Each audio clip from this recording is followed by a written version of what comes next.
Conversation here on Lagos Television, and on this side we're discussing noise pollution and the unyielding attitude of residents. Now, noise pollution is fast becoming one of the most disturbing environmental challenges in our communities. And beyond the noise itself, there appears to be an unyielding attitude by some residents who ignore regulations and resist compliance efforts. Joining us on the conversation this morning is the General Manager, Lagos State Environmental Protection Agency, LASEPA, Dr. Babatunde Ajayi. You're welcome. Thank you. Good morning. Good morning, sir. All right. Noise pollution and the unyielding attitudes of residents. Before we get into the attitude part, let's talk about how serious is the issue of noise pollution today in Lagos? For us, we understand that one way to assess the seriousness is public complaints or resident feedback. So from the feedback we get from people and the number of calls we get per day, the volume of emails and social media call-outs we get, we know that it is a serious problem, and it concerns almost every cadre of people, from the middle class to the lower class to the upper class. Every part of Lagos is affected in one way or the other. Not equally though, but spans across. If you look at the reports that you've gotten in the last 6 months, is it on the rise or there have been a decrease? Comparing the past 6 months to the past 1 year, I think it's been on the decline. Okay, so people are complying. Also, it is worthy of note that noise pollution is a bit seasonal. So the Yuletide season will come with a lot of festivities and a lot of activity, and that would make non-participants a bit uncomfortable, and then they call them out on their excesses. Okay, we have residential and commercial areas. So what does the law clearly state about the permissible noise levels? So the noise levels are classed into 5, right? So there's a school area where we expect absolute silence, because it's a school. And after close of work, you don't even expect anybody in that premises. So they have the lowest noise levels, from 25 to 35 decibels, 25 during the day, 35 at night. Sorry, 35 during the day and 25 at night. Then you have the residential areas. Residential areas you expect 45 decibels at night and 35 during the day. Then we have mixed-use areas. Mixed-use areas are the high streets in residential neighborhoods, right? So streets where you have restaurants, lounges, bars, and a few other commercial activities on the high street or on the main road in residential neighborhoods. So those mixed use areas come up to about 50 during the day, and again maybe 65 during the day and 60 at night. Then you have the commercial areas, the actual commercial communities, right? The Dumotas, the Jankaras, the Ladipos, Oshodi, those areas are booming much more than mixed-use areas because they're primarily commercial. So those ones go up to about 65 during the day and 60 at night. Then you have industrial areas. Industrial areas have heavy plants, right? So for the industrial areas, you have the different industrial zones in Lagos. There's the Surulere Body Thomas industrial zone. There's Ikeja, Gidingbi, all the way to Ogba.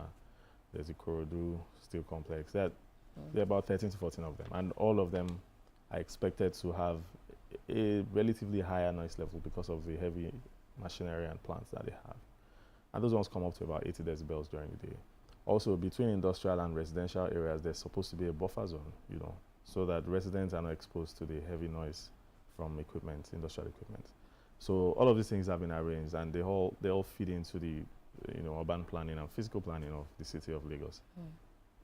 All right, now let's go to the unyielding attitude of some residents. Why do you think we still have this problem where people are defiant, and even after the warnings, and they still continue with this? The first thing I would say is that we have not fully mastered a culture of consequence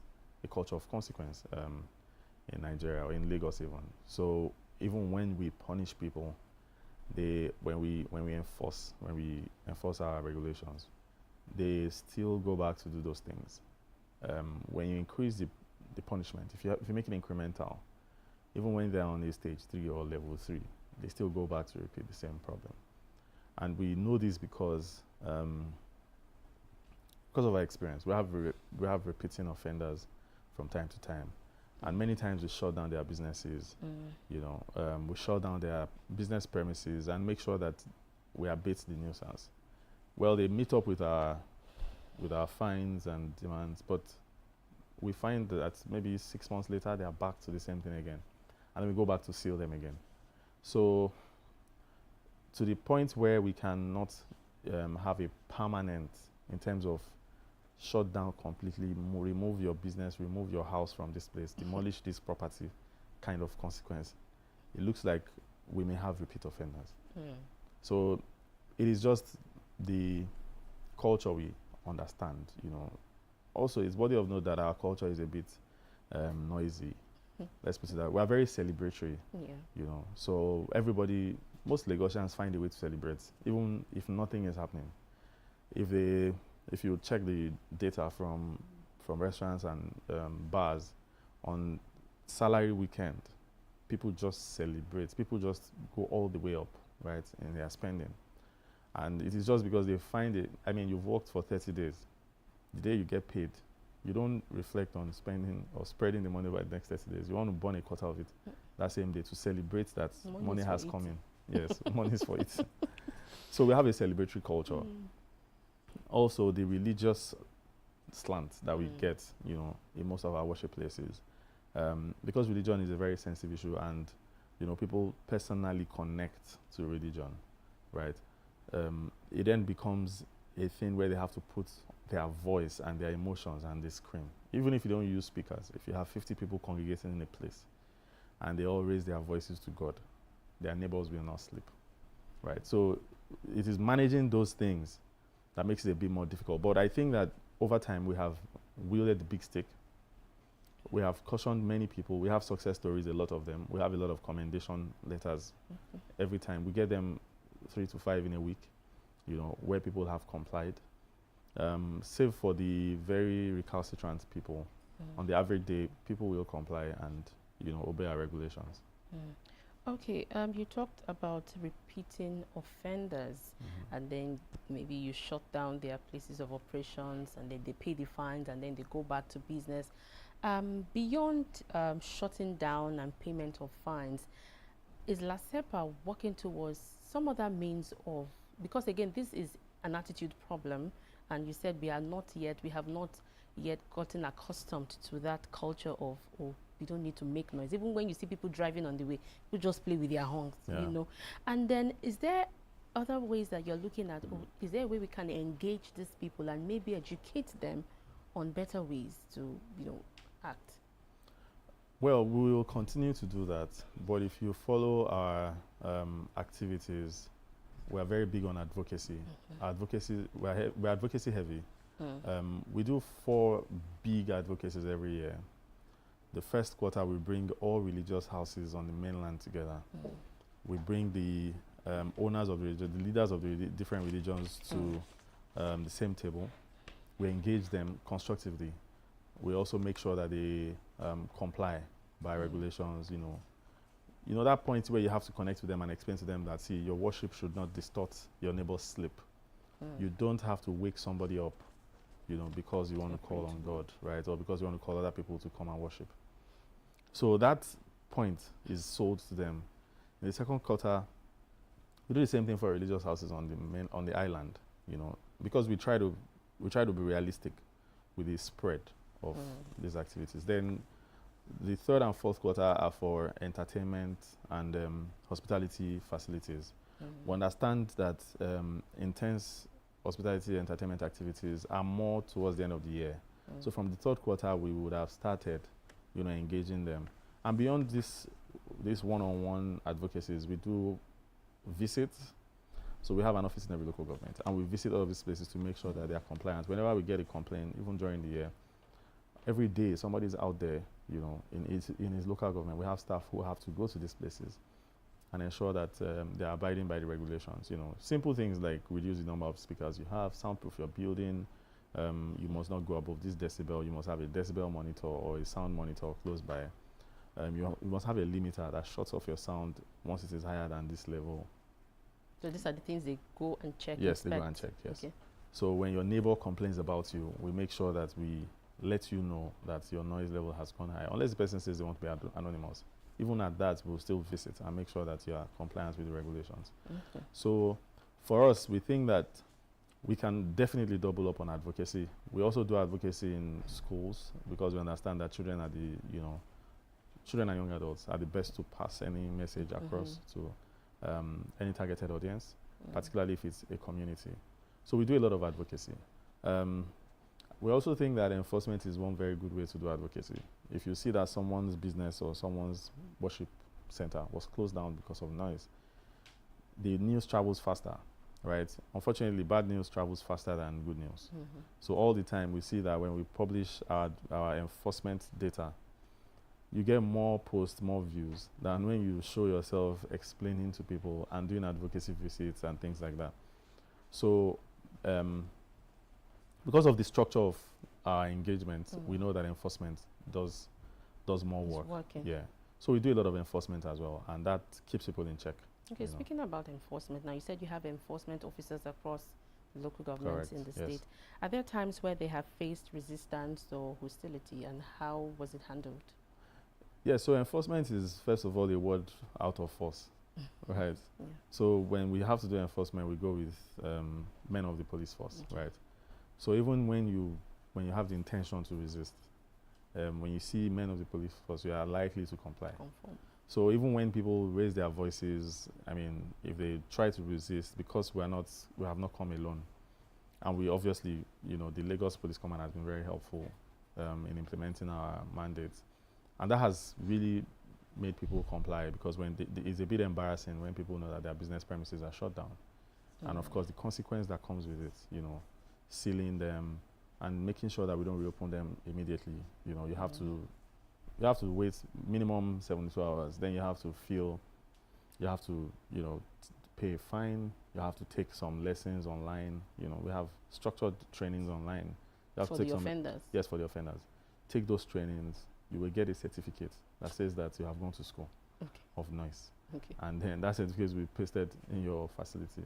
So basically, we have put all of these things in place to make sure that the reopening process is laborious.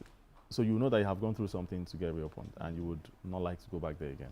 Still on your enforcement officers, how often do you train them to be emotionally stable and emotionally intelligent? Because again, people can be very, very, funny. So when they meet offenders who are hostile, are they well equipped to ensure that they don't behave or act out of proportion? So we don't just go to silly place. The enforcement process is a 3-tiered activity, right? So we write you a first letter saying that you need to abate your noise levels. And this is just a first warning. Yeah. Then we send you a second warning, which is a pre-enforcement warning or pre-sanction notice. That pre-sanction notice is very clear. If you don't stop it, we will stop you. So after the pre-sanction notice and you have still not complied, then we will come with our officers. Now, when our officers come, the simple thing we do is first tell you why you are being shut down. You know how you want to discipline someone or a child, and then you have to explain to them why they are being shut down. So after all of that explanation, the enforcement will still go on. Then you will come to our office. You will again get another engagement with the director of noise. She would explain to you why you have been shut down. And then you will go to school. Then you will pay a fine. Then you will sign an MOU that you will not do it again. And then you get reopened. So what happens if that person does it again? Yes, so the next time you do it, the fine will be higher. The school fees will be higher. You still pay school fees for training? Yes, it's not a lot of money initially. First offenders is not a lot of money. Okay. But when you're a second and a repeat offender or a third offender, it's incremental. Again, all of these things are deterrents. The money they pay is not significant to change their own lives. Attitude, or their attitude. But they are deterrents, When you know that someone will make you sit down in front of the computer and read for like 45 minutes, 1 hour, listen to videos, take questions, and pass an exam before your business is reopened. Even if it's your manager that is taking the test, he'll be more mindful. His conscience will be stronger, you know, when he goes back to work. Okay. When you look at the cases reported, what are some of the offenses that are current? Well, so the first group will be religious houses, to be honest. Okay. You know, they make the bulk of it. Up to 60% of our complaints are from religious houses, and the religious houses are the worst offenders in certain neighborhoods, right? So in more not so urban neighborhoods, yeah, religious houses are very many. Every 2-bedroom flat is a religious house. In one building, 2-story building, you can have 4 different religious houses. You can be in the center. I mean, when I mean religious houses specifically, you can have 4 churches in one building. If you're in the center of some areas, the number of speakers from mosque can be 5, 6 calling prayers at the same time. You can hear at least 4 or 5 from your own balcony, you know, at the same time. I think that yes, we understand the peculiarity of those faiths, but we also have very stringent regulations about how they, you know, do their work. For instance, when you do call to prayer, you shouldn't use the speakers afterwards. Call people to prayer and drop the microphone for the external speaker.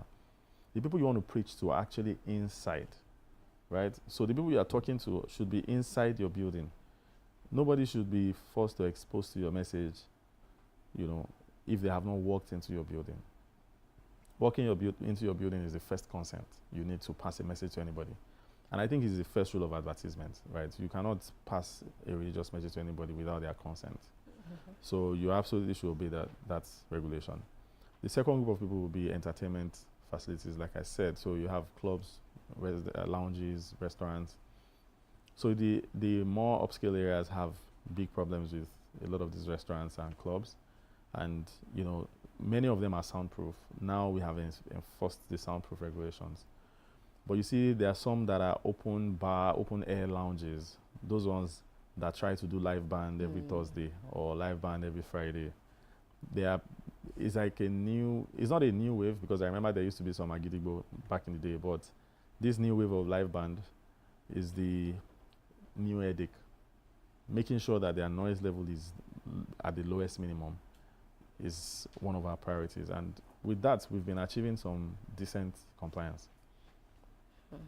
Okay, since religious places are top on the list, what are you doing to ensure that reports cases about them becomes minimal? Are you looking to engage, because they have associations? You have the PFN, the CAN, and the music, and the Islamic religion also have their own associations as well. Are you, have you made moves to engage them? Like I said, we engage them every quarter. Okay.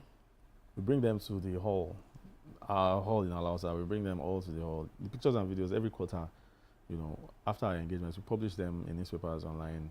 People see. And these people are the heads of the religions. So the Christian Association and the NASFAT and all of the different heads of those religious bodies are brought together. I don't think any kind of business is as structured as religion, So even in Lagos, there's a whole SA religion for Christian and Muslim, and we go through them to reach out to all of these people, and we bring them all together in a room at least twice a year, and we tell them our regulations. We tell them why they should not do what they're doing. We tell them how excessive noise can cause deafness in people. Even they themselves are at a high risk of deafness, whether temporary or permanent, Because you are constantly exposed to loud noise, it desensitizes your ears, and that long-term exposure will make sure your ear is damaged by the time you are 70 or maybe 60 even, or even earlier. So when we do those things, we even do free hearing tests for them. Yes, we provide free hearing tests at those events, just to show them that you have been exposed to this much noise. That is why your ears are desensitized to minimal sounds. So when they have to talk, a lot of them are shouting because they are used to always shouting, raising their voices, because they are, they are communicating to a congregation, right? So I think for us, we have just begun another engagement, with the Ministry of Fiscal Planning, where we are now insisting that if you have to start a church, you must have a soundproof property. If you have to start a mosque in certain areas, you must bring down the noise level after you call prayers. If it's possible, do not even use the speakers at all. Because sometimes the noise can be disruptive. If you have a baby living next door or a nursing mother who's just trying to get her sleep at 4 a.m., waking her up at 5 is just unfair. And noise is not selective of who hears it. The moment you push it out, everybody would hear it, right? So if you have to pick your audience, bring them into your building. Okay. Are there also cases, have you also gotten report cases on neighbors, reporting their fellow neighbors, maybe someone just likes playing loud music in the house? Are there report cases like that, and how was it handled? Of course. So many times it is the neighbors that actually report. If you cite a house next to a business you are not part of, then you will start reporting as well. So neighbors always report neighbors all the time. And when we get those reports, we call the person involved. We go verify the noise level, and it helps us pay attention. I mean, it helps us engage the source, which is the business that is making noise, maybe a bar or a restaurant. So we then engage them and tell them what to do and what not to do.